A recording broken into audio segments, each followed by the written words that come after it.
moment that we have to be in His presence. Let us believe and pray. Lord, we give you glory. We thank you because of your mercies. We thank you because of your grace. Even as we receive your word, we pray that it may bring an impact into our lives and a change in our destinies. In Jesus' name we pray. Amen. My name is Musa. I am from Vihiga County, Kakamega, and I'm a student of Kaimosi Bible College. Our text will be coming from the book of 2 Corinthians, chapter 4, verse 1 to 18. And I will be taking certain portions from the set text. Therefore, since we have his ministry, as we have received mercy, we do not lose heart, but we have renounced the hidden things of shame, not walking in craftiness, nor handling the word of God deceitfully, but by manifestation of the truth, commending ourselves to every man's conscience in the sight of God. But even if our gospel is veiled, it is veiled to those who are perishing, whose minds the God of this age has blinded, who do not believe, lest the light of the gospel of the glory of Christ, who is the image of God, should shine on them. And I'll be looking at something that is very particular in our lives. Even at this particular moment, we are using it, which is light. Light is very important in the life of a human being. Man, over time, has looked for fascinations concerning light, trying to discover how is this aspect related in his growth or his being. And that is why scientists will say that necessity is the mother of invention. Everything we see, it is captured by light. Science tells us that for us to be able to see an image, then light has to be brought into the picture. For a plant to grow, it has to receive light. Even in the advance of technology, the use of Wi-Fi or fiber optics uses the aspect of light. But so, let us look at it in this way. How is this light important to us? We've looked and seen how the natural light is important. Lighting our homes, lighting our houses. Even at this particular moment, we are using artificial light to be able to see. There is another aspect of light that has been hidden from man, and that is the light that comes due to the presence of Christ in our lives. And that is why the devil has brought a blanket in the life of believers, so as to bring a veil that separates us from the presence of God. And that which can come between that is the light of Christ Jesus. Many are blinded by a blanket of darkness.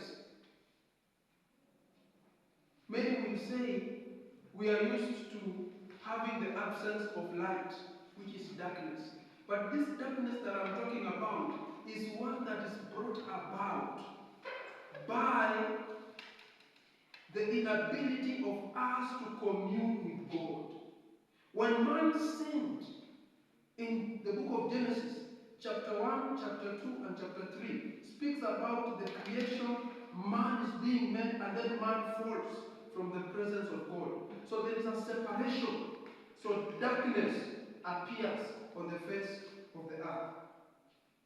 One major darkness that has eluded Christians and believers, and even men of God, is the deceit that is hidden by the misuse of the word of God.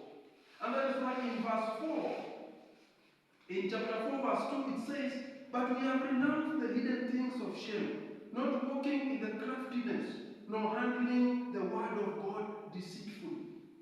So if deceit is introduced in the word of God, it becomes a darkness in the life of believers. It creates an absence of the light of Christ in a believer. The other aspect that arises due to the darkness that covers the earth is the handling of the word of God. How do we handle the word of God? When a believer comes to Christ, He comes because he has heard the message of the gospel. He has heard faith being preached unto him. For him now to grow to the full stature of Christ, it will depend on how he handles the word of God. And that's why Jesus says that you shall know them by their fruits. You shall know them by what they do, not how they appear. So for a believer, if he is able to do the word of God, then the light of Christ comes into him. Another thing that the devil does is to blind our minds, is to cause our minds to be blinded to the light of Christ. That is why in verse 4, the Bible says, whose minds the God of this age has blinded, who do not believe, lest the light of the gospel of the glory of Christ, who is the image of God, should shine on them. So when our minds are blinded, we cannot be able to receive the light of Christ. And that is why in many societies now, people say that Jesus was a teacher. He was one of the great teachers. The same as Prophet Muhammad, the same as scientists who have made different discoveries. That is the blanket that the devil brings in the mind of a Christian, so that he does not put importance into what Christ or who Christ is in their lives. So that when the mind is blinded, then the body itself will not be led in the right way. Jesus talks to his disciples and tells them that how can a blind man lead another blind man? If you are blind, you will not be able to lead the other person. You will fall into the pit.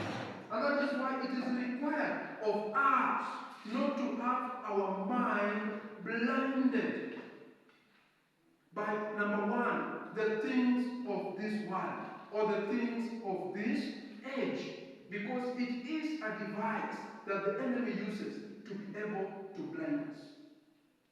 Another thing that brings the blanket of darkness is when we walk in the craftiness of this world. You find that a true believing Christian, when he goes to a place where people are different from him, he starts to conform or to align to their beliefs.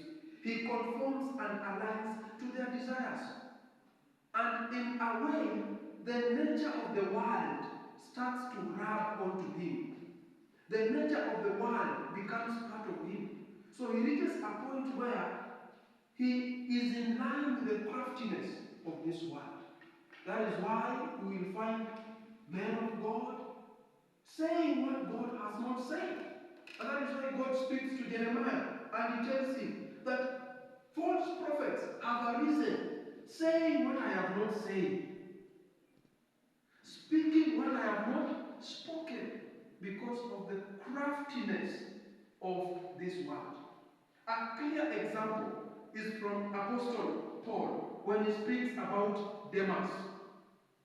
They were very good companions, but it reached a time where Demas left Paul because he went after the good things of this world.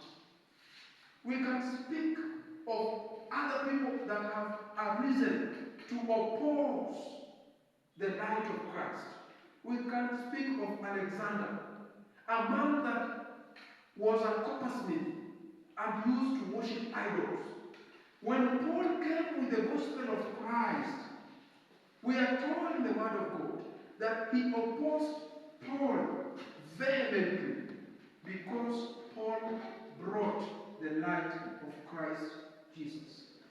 Another trick of the devil, when he tells us in verse 7, but we have this treasure in earthen vessels, that the excellence of the power may be of God and not of us. One thing that the devil has used as a tool of darkness is to cause you as a believer to feel that you are inadequate, you are of no use, you are worthless. So that the definition of your true being will come from circumstances, will come from people, will come from the things that you are taught about life. So that you lose the true image that is in Christ Jesus. So what are we supposed to do to overcome the challenges and the problems that arise? Number one, we are to have the light of Christ Jesus expressed in the image of God. 4 verse 4 of the verse we have read. We are to preach Christ Jesus and not ourselves. That is verse 5. We are to have the spirit of faith as expressed in verse 13. We are to have a daily renewal of ourselves. The renewal of our minds, the renewal of our nature. From verse 16 to 17 speaks about that renewal of ourselves. And finally, we are to fix our eyes on Jesus. That is verse 18.